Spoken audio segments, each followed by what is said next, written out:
Good afternoon from the garden. It's the 27th of March. It's a beautiful day, but we're living in strange times. And I must say that I have possibly never been as glad as I am now to have a garden. Not only because of the possibility it gives us to grow at least some of our food, but also because gardening has been my anchor in these past few weeks when we're trying to find our way to deal with this current crisis. As you may or may not know, our plot is 5 kilometers from our house, away from our house, and so far the restrictions that are in place in the Netherlands do allow us to come here. I hope it will remain so. One of the nice things that happened as consequence of COVID-19 restrictions is that we have both our kids home. They're having online classes. Our daughter is in her third year of university and our son is in his last year of secondary school. But because they are more at home, gardening has turned into something of a family activity. So while it seems that the whole world is shutting down, nature is the opposite. Everything is starting to sprout and grow. And as long as we are able to, we'll be coming here and doing what we always do in spring. And today I would like to take you around the plot and show you how we're preparing the garden for the new season and what we have already planted and sown.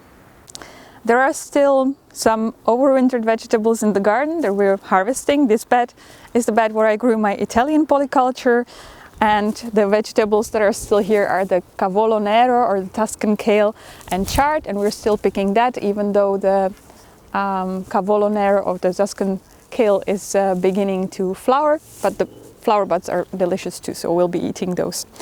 But what we do is clear the rest of, if there are any weeds or any other growth, we clear that, or a mulch that was in place in the winter, and then we add 2 barrow loads of compost to every bed of our homemade compost.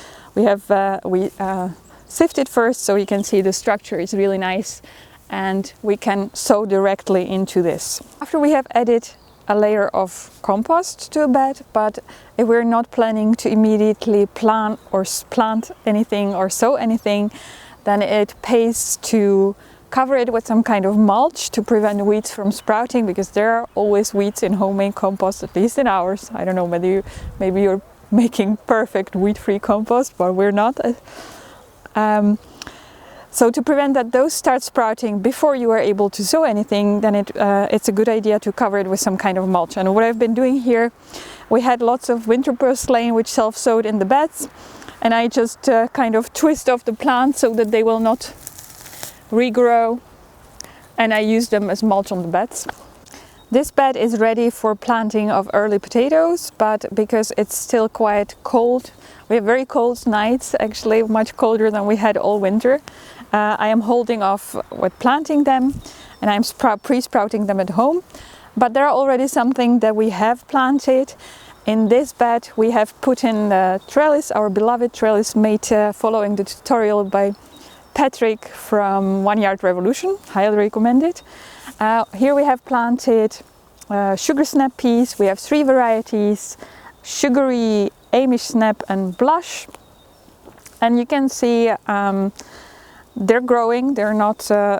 They are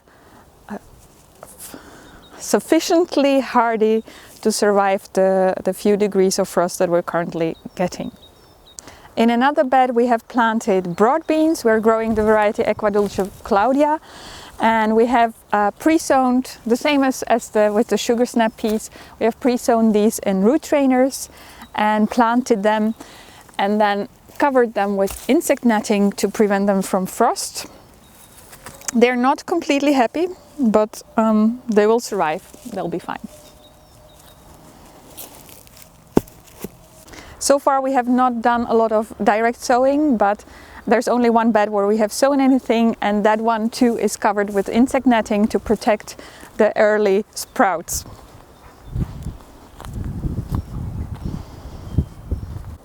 So what we have here are radishes, mustard greens, spinach and lettuce.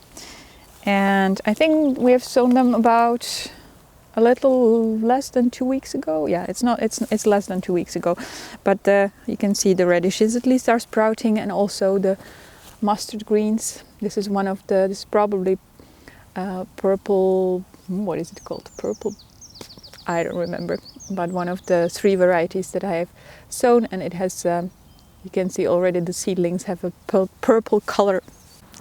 There's one more thing I want to show you here in our kitchen garden, and that's our garlic bed. I have actually forgotten to plant garlic last fall, and it seems like garlic will become a scarce commodity, so I was really sorry about that.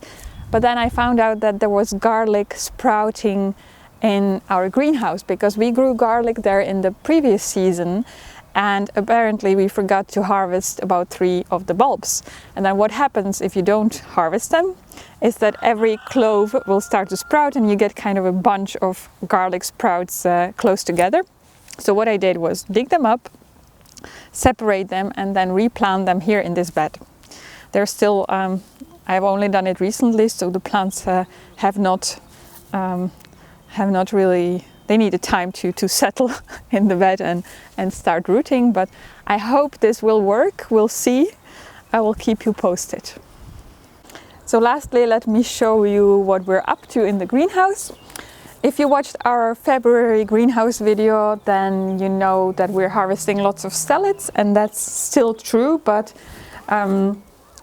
we have also already taken some out, and those were the rocket salad, the different kinds of mustard greens, and the corn salad that was over here. We have corn salad that was sown later, that's still looking good and that we're still eating.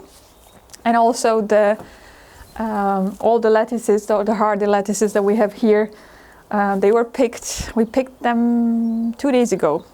So, but we're still picking about twice a week, and I'm really amazed at the amount of salad leaves that we're getting from these plants. So on the other side, after taking out the mustard leaves and the corn salad, I have sown radishes over here for hopefully a very early harvest of radishes. And then here I have sown carrots, Amsterdamse bak, which is a good variety for forcing. And I don't know whether you can see it, but I used coffee grounds as mulch here, which I find really a really good mulch for carrots specifically, because they prevent slug damage, and carrot seedlings are very susceptible to slug damage when they're small, so I hope this will help. The seeds have not sprouted yet. I would have liked actually to have sown these earlier, but we'll see how they go. I gotten the idea to grow carrots in the greenhouse for an early harvest from a fellow gardener, who also said that the carrots that he grows in the greenhouse don't have any carrot fly damage, which is always a problem in our garden. So I hope we will get some harvest before the greenhouse gets too hot, but we'll see how that goes. So that was a little update on our kitchen garden, but the kitchen garden is actually just a small part of our plot, because the rest of the garden behind me is planted as an edible forest garden, and I will show you that part of the garden in another video. I hope you enjoyed this March vlog from our garden. If you did, please give the video a thumbs up, and I hope that wherever you are, you're still able to garden and that you're safe and healthy. Happy gardening!